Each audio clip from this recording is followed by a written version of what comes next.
হত দরিদ্রদের না দিয়ে চায়না ত্রাণ এরকম জামাতের নাদুস নুদুস কর্মীদের দিয়ে দিচ্ছে। কি সুন্দর করে বসে আছে, একজনের মেহেদি ওয়ালা দাড়ি, আর একজনের আবার মহিলা চোখে সানগ্লাসও দিছে। সব মিলে এই নাদুস নুদুস কর্মীদের জামাত তার ত্রাণগুলো দিয়ে দিয়েছে।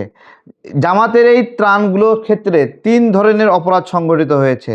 আমি তিন ধরনের অপরাধগুলোই বলতেছি। এক নম্বর বিষয়, চায়না ত্রাণ তারা জামাতের নামে দিছে, এবং জামাতের ফেসবুক পেজগুলোতে আপনারা দেখেছেন জামাত খণ্ডিত একটা বক্তব্য দিয়ে বোঝানোর চেষ্টা করতেছে যে জামাতের আমির নাকি বলছে এটা চায়না ত্রাণ, সেটা জামাতের আমির বলছিল, কিন্তু এটাও যে মিথ্যা কথা সেটা আমি প্রমাণ দেব। অপরাধ একটা না, অপরাধ অনেকগুলো করছে। প্রথমত এই যে দেখেন, এই যে জামাতের একটা কর্মী, তাকে এই ত্রাণটা দিছে। জামাতের কর্মীও ত্রাণ পাইতে পারে, কিন্তু দেখেন বাংলাদেশ জামাত ইসলামের আমির মাশাআল্লাহ খুব ভালো হয়েছে। অবশ্যই বাংলাদেশ জামাত ইসলাম ক্ষমতায় আসলে এভাবে হবে ইনশাআল্লাহ। আলহামদুলিল্লাহ খুব ভালো হয়েছে। ডক্টর শফিকুর রহমান বাংলাদেশ জামাত ইসলামের আমির। জামাতে ইসলাম ক্ষমতায় আসলে নাকি এইভাবেই হবে।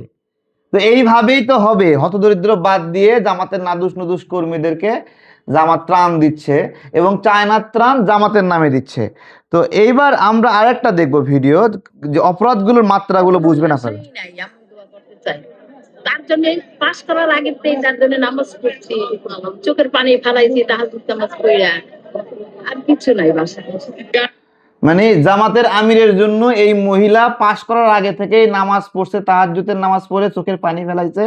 দেখেন, দেখেন, অপরাধ হলো চায়না ত্রাণ নিজের নামে দেওয়া, অপরাধ হলো এই যে জামাতের কর্মীদেরকে ঢালাভাবে দেওয়া এবং হতদরিদ্রদেরকে বঞ্চিত করা, এবং আরেকটা অপরাধ হলো এইগুলো অপরাধগুলো করার পরেও তারা যুক্তি তর্ক দিয়ে বোঝানোর চেষ্টা করতেছে তারা কোনো ভুল করে নাই।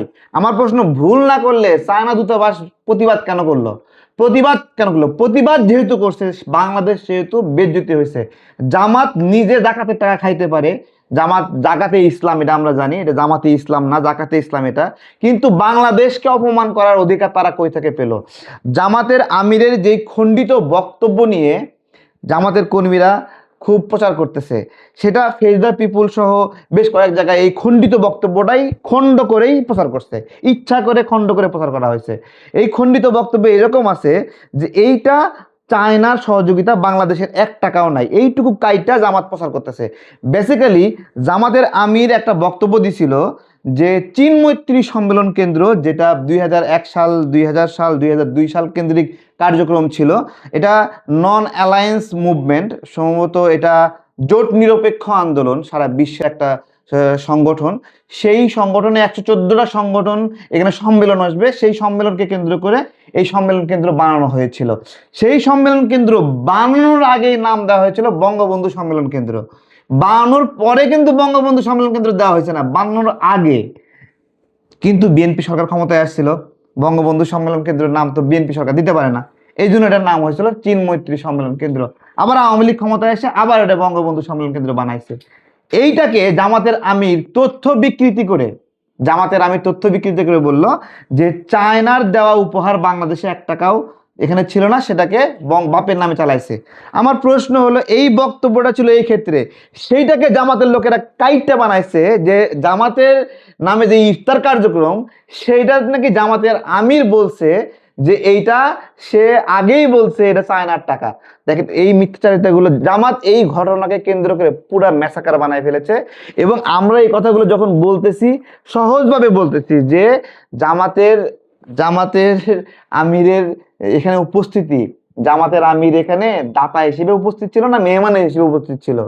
হ্যাঁ, জামাত এমন একটা মুনাফিক দল, চায়নার দেওয়া ত্রাণে চায়নার যে রাষ্ট্রদূত তাকে বানাইছে যে সে মেহমান হিসেবে উপস্থিত থাকবে, আর ত্রাণটা হলো জামাতের প্রেস বিজ্ঞপ্তি দেখেন, সেখানে লেখছে জামাতের। এবং জামাত ওখানে যে টোকেনগুলো ব্যবহার করছে, সেই টোকেনগুলো জামাতের নামে, চায়নার নামে না।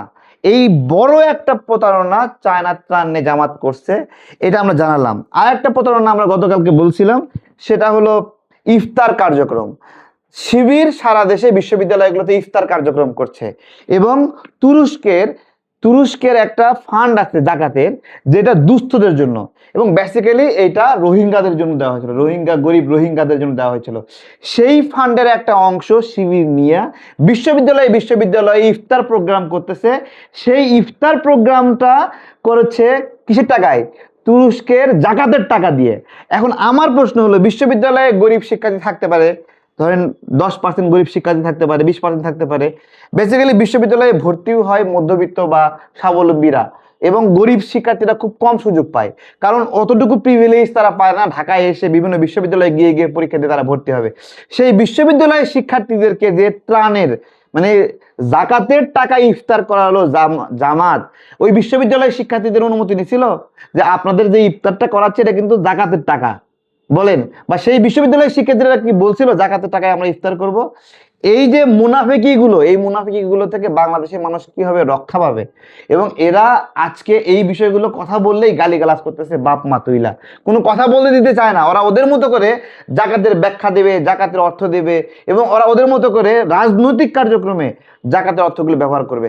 তুরস্ক যেদিন জানবে যে এই যে বাংলাদেশের একটা রাজনৈতিক দল জামাতে ইসলাম, তারা জাকাতের অর্থ নিয়ে ইফতার মাহফিল করছে রাজনৈতিকভাবে বিশ্ববিদ্যালয়গুলোতে, তখন তুরস্ক আমাদেরকে চিটিং বাটপার বলবে না? চিটিং বাটপারি করছে জামাত তুরস্কের জাকাতের টাকা নিয়ে, নাম হবে বাংলাদেশের। চায়নার ত্রাণ নিয়ে চায়নার মানুষ তারা কি জামাত ইসলাম নামে কাউকে চিনবে? ওরা বুঝবে যে হ্যাঁ চায়নার ত্রাণ তারা অন্য নামে চালাইছে, এইভাবে বুঝবে। তাহলে বাংলাদেশকে অসম্মান করার অধিকার জামাতকে কে দিয়েছে জানতে চাচ্ছি এটা আমি।